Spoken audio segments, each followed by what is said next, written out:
कौम क्या चीज़ है, कौमों की इमामत क्या है। नज़्म अल्लामा इकबाल, आवाज़ सादिया रफ़ीक, पेशकश दानिशसरा। जिंदा कुव्वत थी जहां में यही तौहीद कभी, आज क्या है फ़कत एक मसलाए इल्म कलाम।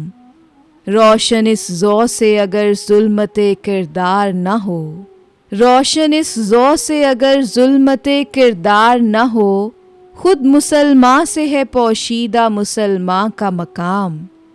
मैंने ए मीरे सिपह तेरी सिपह देखी है, कुल हुवल्लाह की शमशीर से खाली है नियाम।